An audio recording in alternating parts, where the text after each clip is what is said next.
Hola, ahora vamos a tocar sobre el tema de teoría Gestalt. Bueno, yo les voy a explicar un poco sobre qué es la Gestalt. Para empezar, la palabra Gestalt se refiere a una entidad específica concreta. Se puede decir entonces que la Gestalt significa tratar de llevar un todo a algo completo y no dividir ese todo en pedazos iguales. Si percibir que una cosa puede ser, ¿para qué pensar que no lo sea? Ahora les daré un breve resumen sobre el origen e historia de la teoría Gestalt. El término Gestalt proviene del alemán y fue introducido por primera vez por Christian von Ehrenfels. No tiene una traducción única, aunque se entiende generalmente como forma.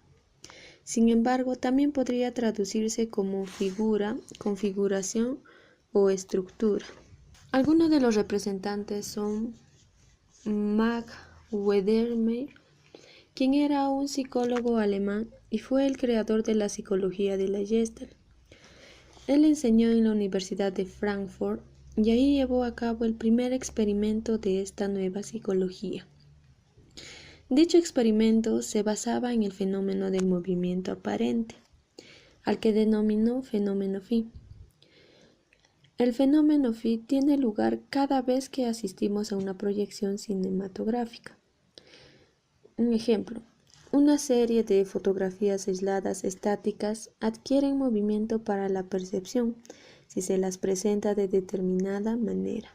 También podemos encontrar a Wolfgang Köhler en 1987 y falleció en el año 1967. Wolfgang Köhler nació en Estonia en 1887.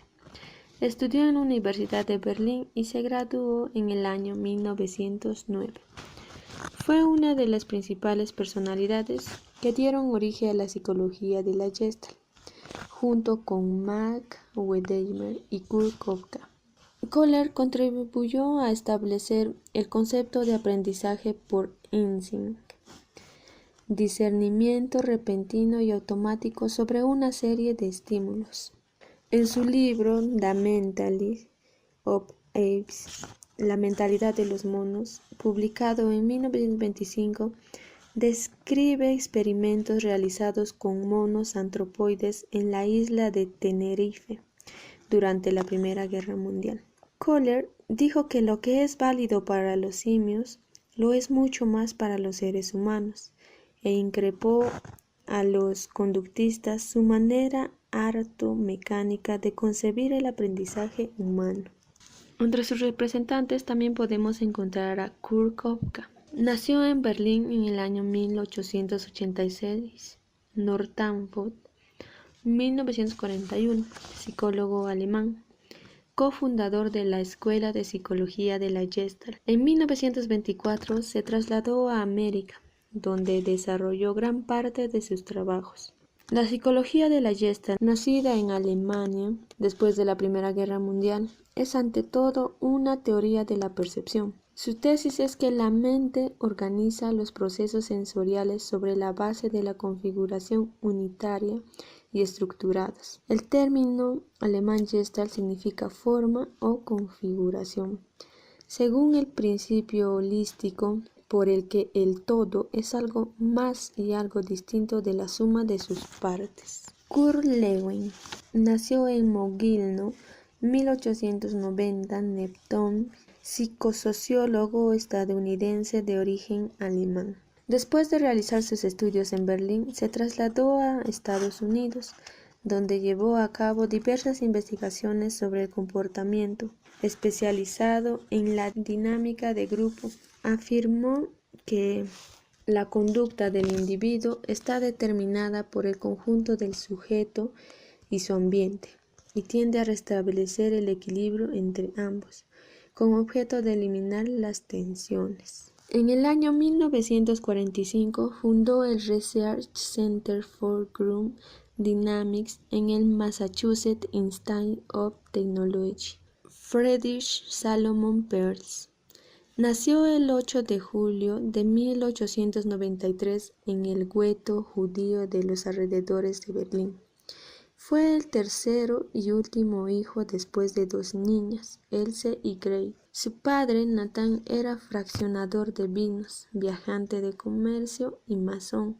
Pasaba mucho tiempo fuera de su casa y siempre tuvo muy mala relación con su único hijo varón. Fritz Perls defendía la concentración a través de su técnica del continuo de conciencia, como antídoto contra la acumulación de asuntos inconclusos del pasado y por lo tanto perturbadores. Solo somos capaces de concentrarnos por completo en aquellos objetos que significan la completación de un todo incompleto. La tensión que producen los gestantes incompletas se considera como una de las principales fuentes de la neurosis.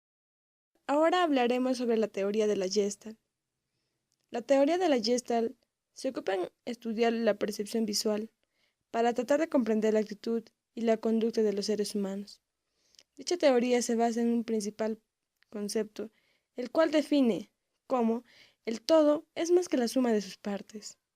Niveles de la teoría Gestalt. Objeto real, el que corresponde con la realidad que vemos. Estímulo visual, es la imagen retiniana.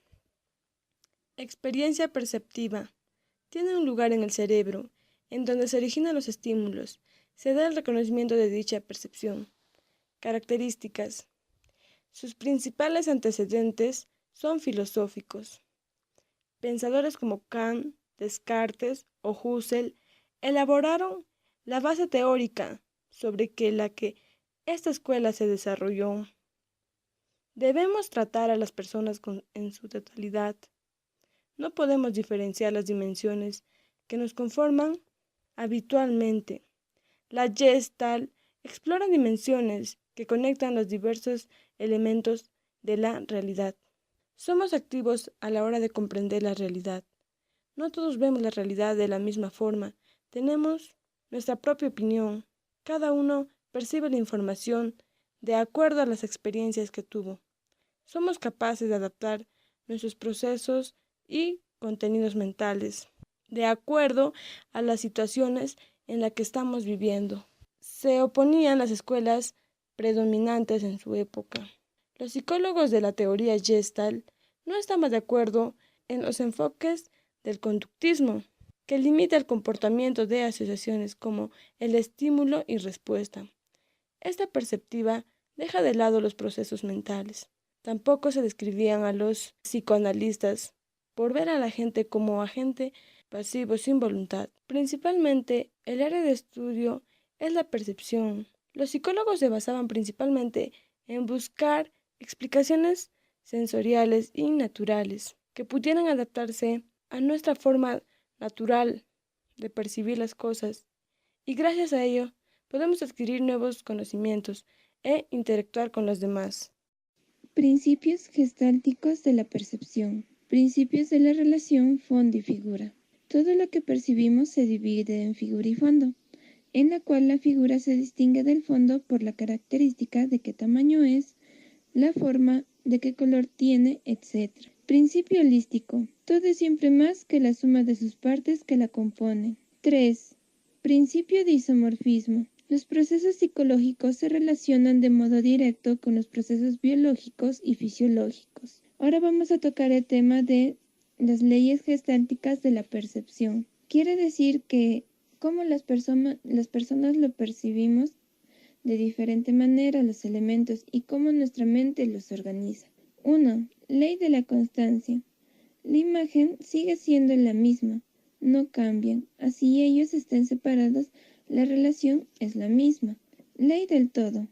La percepción de un todo bien estructurado, el cual es diferente a la suma de sus partes que lo percibimos o experimentamos, está en sí mismo. 3. Ley de la proximidad. Cuando una figura está más cerca de las demás, lo percibimos como una sola unidad. 4. Ley de semejanza. Percibir las cosas agrupando elementos u objetos parecidos o iguales. 5. Ley de continuidad. Los objetos mantienen un patrón o una dirección y tienden a agruparse entre sí. 6. Ley del cierre. Cuando percibimos imágenes incompletas o distorsionadas, la mente las completa. 7. Ley del destino común. Cuando una serie de elementos se mueven juntos en la misma dirección y a la misma velocidad, estos elementos tienden a ser agrupados en un todo. 8. Ley de la dominancia. La percepción tiende a visualizar aquellos que no se alejan demasiado de la forma en que más se destacan como pertenecientes a ella. 9. Ley de la buena forma. La percepción tiende siempre a las formas regulares, simples, simétricas. Toda figura tiende a ser lo mejor posible, a alcanzar el máximo de regularidad, simetría, totalidad, unidad, equilibrio y máxima sencillez. Aplicaciones. Investigación básica. El estudio de procesos psicológicos básicos, como la atención o la percepción, se ha visto influido por la teoría de la Gestalt. Sus investigaciones son fundamentales para que otros autores apliquen sus descubrimientos posteriores a la práctica. Resolución de problemas. Los gestaltistas opinaban que las circunstancias estaban compuestas por varios componentes que interactúan entre ellos. La Gestalt insiste en utilizar el pensamiento productivo que nos ayudará a alcanzar un eins. El término se hace referencia al momento eureka, que tiene un lugar cuando nos damos cuenta repentinamente de cuál es la respuesta a nuestras dificultades. En ellas encontramos a la educación, a la comunicación, a la terapia Gestalt. La educación. Los estudiantes deben ser más que registradores de datos y aprender a buscar de forma autónoma la manera de resolver sus dificultades. Comunicación. Las personas vinculadas al mundo de la comunicación y la creatividad, como los artistas, diseñadores o publicistas, tienden a conocer muy bien la teoría de la Gestalt para captar la atención de su audiencia. Saber cómo interpretamos las imágenes es esencial para que las puedan crear obras que permitan transmitir sus mensajes y establecer un diálogo eficaz con su público. Terapia Gestalt. Esta terapia se plantea desde un enfoque humanista, que considera a las personas seres activos y autónomos. Analiza la mente humana desde su vertiente más trascendental. Explora su funcionamiento desde un punto de vista holístico y se centra en los aspectos positivos de la vida. La terapia Gestalt pretende que vivamos aquí y ahora, sin fingir algo que no somos. Su intención es que crezcamos personalmente y tengamos clara nuestra identidad.